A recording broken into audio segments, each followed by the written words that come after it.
বোকার মতন কথা বলছিস? দোয়েলের কথাটা ভাব, ও বাড়ি ঘরদোর ছেড়ে আত্মীয় স্বজন ছেড়ে এখানে এসে রয়েছে। ওকে যদি ভালো না বাসা হয় থাকতে পারবে? আর এটা তো তোর বাড়ি, তোর বাবার তুই একটা ছেলে, সন্তানকে ভালোবাসেন এরকম হয়? তোর বাবা তোকে খুব ভালোবাসেন রে বাবা, তুই বুঝিস না সেটা। আমি সব বুঝি, বাবা আমাকে মোটেও ভালোবাসে না। কালকের ব্যাপারটা নিয়ে আমার খুব চিন্তা হচ্ছে। কালকে তো তোমার পড়া নষ্ট হবে।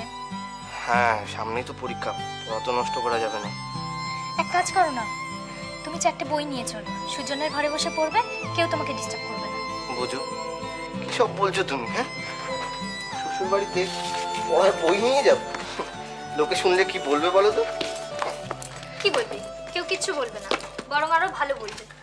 আরে না না, বলছি যে আমার কাছে না একটা একটা একটা একটা প্ল্যান আছে, একটা উপায় আছে। সেটা হলো যে তুমি একটা কাজ করো, তুমি যেরকম যাচ্ছিলে সেরকম চলে যাও, ওখানে গিয়ে বেশ আনন্দ ফুর্তি করো, আমি এখানেই থাকি, এখানে থেকে একটু পড়াশোনা করে নিই। তুমি বাড়িতে থাকবে? হ্যাঁ। আর আমি একা একা বাপের বাড়ি যাব? তাতে কি অসুবিধা কি আছে? অসুবিধার কি আছে মানে? অনেক অসুবিধা আছে। যে মানুষের নিজেরই কোনো মূল্য নেই, তার চোখের জলের কোনো দাম আছে নাকি? হয়তো সকালে এক কথা, রাতে এসে আরেক কথা তুমি বলতে পারতে। আমি আমি আমার ব্যবহারের জন্য তোমার কাছে ক্ষমা চাইছি, প্লিজ। আসলে কি জানো,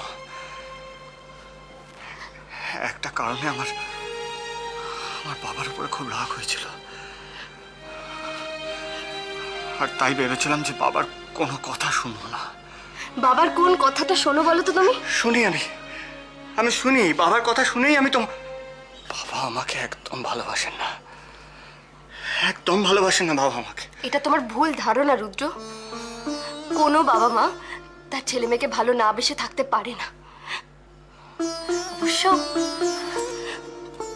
অবশ্য কি দোয়েল, তোমার মতো হার্টলেস মানুষরা ভালোবাসা কি সেটাই তো বোঝে না।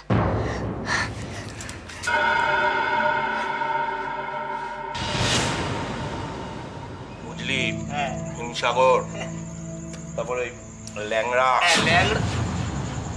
কি হলো সন্দীপ, কোথায় চললে? আরে বসো বসো। আর কতক্ষণ বসে থাকবো? সেই সকাল থেকে বসে আছি। ডেকে পাঠিয়েছেন ফোন করে, কাজটা কি কখন বলবেন? এই দেখো, এত অধৈর্য হলে চলে ভাইটি? বসো বসো, 1 মিনিট। এই পচা পচা। হ্যাঁ দাদা। ফাইলটা দে। রেডি হয়ে যায়? হ্যাঁ দাদা, একদম রেডি। দিয়ে দেন। ধর, এই হলো তোমার আগামী দিনের কাজ। না, যার জন্য এতক্ষণ তোমাকে বসিয়ে রাখা, বুঝেছো? কিসের ফাইল এটা? দেখো, আরে কাল থেকে অফিসে যাবে, হাতে ফাইল না থাকলে মানায়? অফিস যাও মানে? কোন অফিসের কথা বলছেন আপনি? দিবাকর দেবরায়ের অফিস। কাল থেকে তো তুমি ওখানে আবার চাকরি করবে। আমিও আমার বাবার খুব কাছের। বাবা যখন আমায় অপু বলে ডাকতো, তখন আমার মনে হতো আমার জীবনে কোনো সমস্যাই নেই।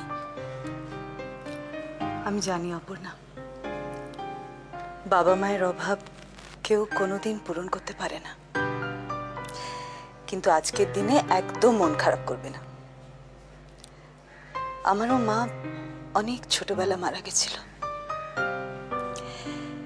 আমার মায়ের অভাব পূরণ করেছিল আমার দিদি, তুলি দিদি। আমারও তো মা আমাকে ছেড়ে চলে গেছে। মাঝে মাঝে মাকে খুব মিস করি, ভীষণ মিস করি।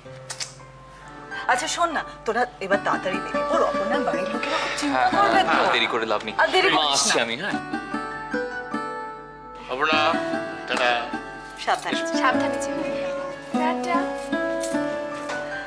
যাই বলো দিদি, ওদের দুজনকে কিন্তু বেশ মানিয়েছে।